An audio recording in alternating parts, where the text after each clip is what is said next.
Well, elections naturally bring out questions about the process, the ballot counting, the timing of the results. We wanted to bring in Minnesota Secretary of State Steve Simon. Now, thank you so much for joining us here. Clearly a very busy day for your office.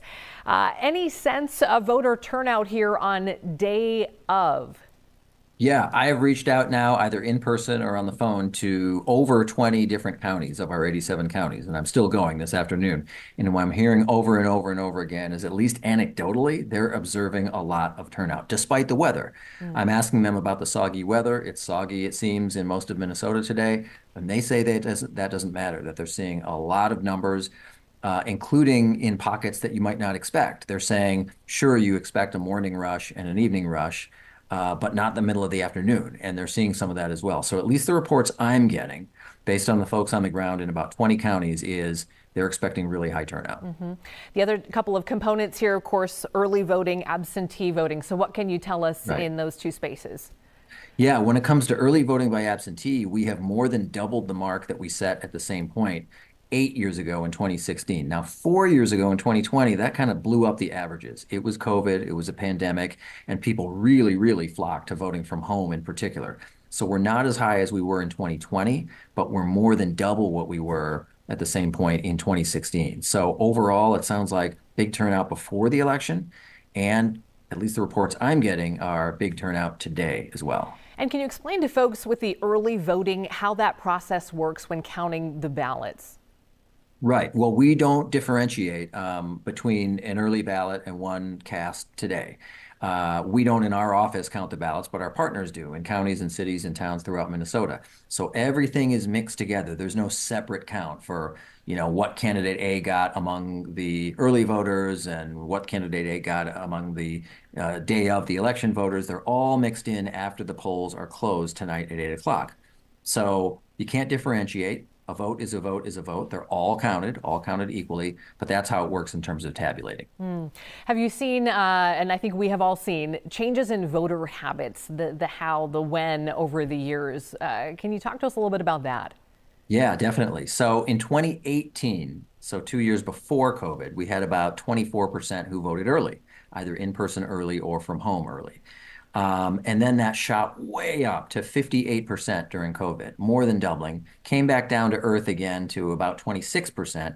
But our sense is this year it's climbed, and maybe significantly. We won't know until the end of tonight just how significantly, but people seem to have gotten a taste for it in the last presidential election in 2020 because of COVID. And apparently they like it. So we are guessing that there's going to be a sizable boost in the percentage of people who chose to vote before Election Day. Yeah. Paper ballots, Steve, people wonder, they ask, here we are Yeah. in 2024, we are still using paper ballots. So Yeah. what's the thinking behind that?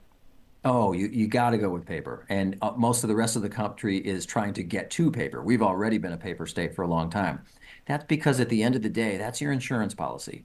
So if something were to go wrong with a particular piece of equipment, which we're confident won't happen, but if it did, you've got something you can touch and feel and see.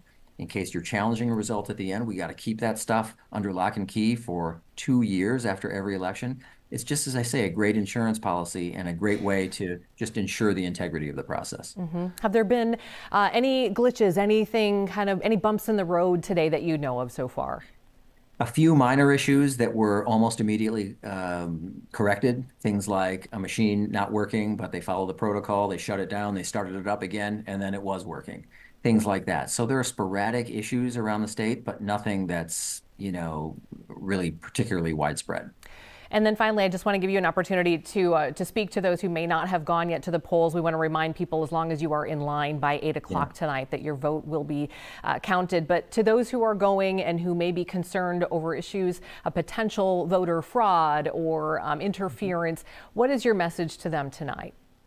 Right. Well, my message is we have a very redundant, resilient system. There are backups and redundancies and checks and balances before, during, and after the process. And so people should really rest assured that we have a system of integrity. It's fundamentally honest and secure.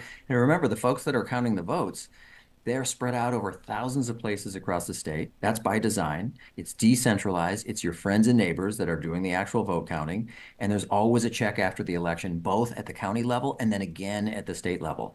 And I would just add, if anyone has any sort of issue or wants to talk to a human being about something that they've observed or they've seen or a question, they can either go to our website, mnvotes.gov, that's mnvotes.gov, or call us, talk to a live human being for the next few hours, 877-600-VOTE.